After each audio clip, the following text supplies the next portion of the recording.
আসসালামু আলাইকুম, স্বাগতম আজকের ক্লাসে। আজকে আমরা আলোচনা করব সরল রেখা চ্যাপ্টারটা নিয়ে। তাহলে আমাদের আলোচনার বিষয় হচ্ছে সরল রেখা। সরল রেখা তো সরল রেখা থেকে আমাদের প্রথমটা টাইপ হচ্ছে, 1 নাম্বার টাইপ হচ্ছে দুটি সরল রেখা লম্ব,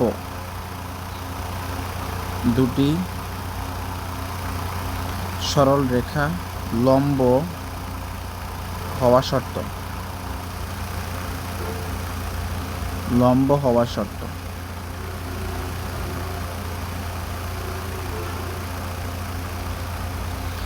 আর হচ্ছে আমরা দেখব 2 নাম্বারে হচ্ছে দেখব, আচ্ছা 2 নাম্বার কি দেখব এটা দেখার দরকার নাই আপাতত, লম্ব হওয়া শর্ত কি। তো প্রথমে আমরা দেখব হচ্ছে একটা সরল রেখার ঢাল আসলে কিভাবে নির্ণয় করে। ধরো X plus B Y plus C একটা সরল রেখা আছে। এই সরল রেখার যদি ঢাল নির্ণয় করতে বলি, আমি এই সরল রেখার কি নির্ণয় করতে হবে, ঢাল। ঢাল ঢাল ইকুয়াল টু আমরা বলবো মাইনাস এক্সের সহগ ডিভাইডেড বাই হচ্ছে ওয়াই এর সহগ। বুঝছো? এখন অনেকে বলতে পারে মাইনাসটা কি এক্সের সাথে নাকি ওয়াই এর সাথে। আসলে মাইনাস এক্সের সাথেও না, ওয়াই এর সাথেও না। মাইনাসটা হচ্ছে আমাদেরকে আগে দিতে হবে এবং এক্সের সহগ ডিভাইডেড বাই ওয়াই এর সহগ। তো এটাকে আমরা লিখতে পারি হচ্ছে মাইনাস এক্সের সহগ এখানে কি আছে, এ, আর ওয়াই এর সহগ আছে হচ্ছে বি। তাহলে আমাদেরকে যদি বলে যে যে কোনো সরল রেখার ঢাল নির্ণয় করো, তাহলে আমরা কি করতে পারবো, বের করতে পারবো কি, মাইনাস এক্সের সহগ ডিভাইডেড বাই ওয়াই এর সহগ। তো ধরো হচ্ছে আমি বললাম তোমাকে যে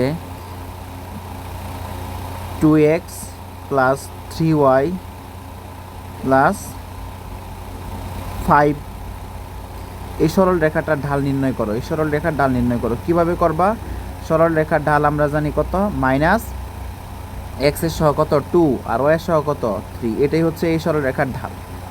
ওকে, তাহলে আমরা হচ্ছে যে কোনো সরল রেখার ঢাল একদম ইজিলি বের করতে পারবো। তো এটা আমাদের এখানে রাখার আসলে দরকার নাই। আচ্ছা, তাহলে ঢাল নির্ণয় করতে পারবো। তো লম্ব হওয়ার শর্ত হচ্ছে, এখানে দুইটা সরল রেখা লম্ব হওয়ার জন্য আমাদেরকে দুইটা সরল রেখা রাখতে হবে। তার মানে আমরা ধরলাম হচ্ছে একটা a1x plus b1y plus c1 একটা সরল রেখা, আর একটা ধরলাম হচ্ছে a2x প্লাস হচ্ছে b2y প্লাস c2, যেহেতু সরল রেখা ইকুয়ালটা হচ্ছে 0। এখন আমি বলবো যে এই দুইটা সরল রেখা কি হইতে হবে, সমান হইতে হবে। যদি এই দুইটা সরল রেখা সমান হয়, মনে রাখবো যে এটা ধরো হচ্ছে 1 নাম্বার সরল রেখা, এটা হচ্ছে 2 নাম্বার সরল রেখা। এই দুইটা সরল রেখা যদি লম্ব হয়, তাহলে তাদের ঢাল দ্বয়ের গুণফল -1 হবে। তাহলে কি লিখবো হচ্ছে ঢাল দ্বয়ের গুণফল, ঢাল দ্বয়ের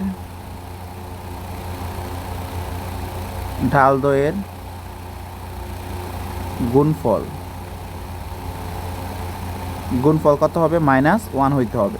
তো এটার ঢাল যদি বের করি আমরা, দেখো তো কত আসে, এটার ঢাল আসে হচ্ছে মাইনাস কত বলো, a/a1/b1, আর এটার ঢাল যদি বের করি কত আসে, -a2/b2।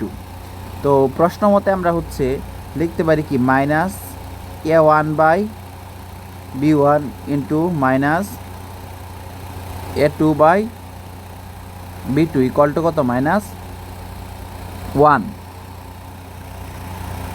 এখন যদি হচ্ছে আমরা এটা কি 2 পরে পাঠিয়ে দিই, তাহলে আমরা বাকি ক্যালকুলেশন করতে একদম ইজি হবে আমাদের। আচ্ছা, এইটুকু তো আমরা বুঝছি নাকি? তো এইটুকু যদি বুঝে থাকি তাহলে দেখো, তারপর হচ্ছে আমরা যদি ক্যালকুলেশন করি কত, মাইনাসে মাইনাসে প্লাস, তার মানে উপরে থাকে a1 a2 ডিভাইডেড বাই হচ্ছে b1 b2 ইকুয়াল টু কত, -1।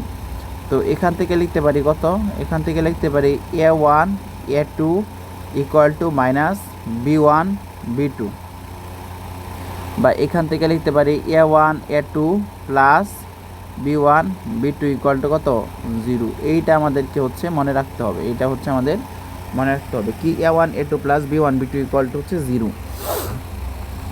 তো যদি বলে যে কোনো সরল রেখা কি বলতো, দুইটা সরল রেখা লম্ব হওয়া শর্ত, তাহলে আমরা এটাও বলতে পারি লম্ব হওয়া শর্ত, এটাও বলতে পারি লম্ব হওয়া শর্ত, এটাও বলতে পারি লম্ব হওয়া শর্ত। তবে এমসিকিউ এর জন্য আমরা অবশ্যই এই জিনিসটা আমরা হচ্ছে মনে রাখবো।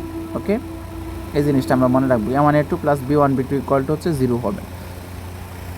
তাহলে আমরা ইজিলি প্রবলেম সলভ করতে পারবো। তো ধরো হচ্ছে তোমার কাছে দেওয়া হলো যে 2x plus 5y plus 3 equal to 0। আরেকটা দেওয়া আছে হচ্ছে 3x মাইনাস 2a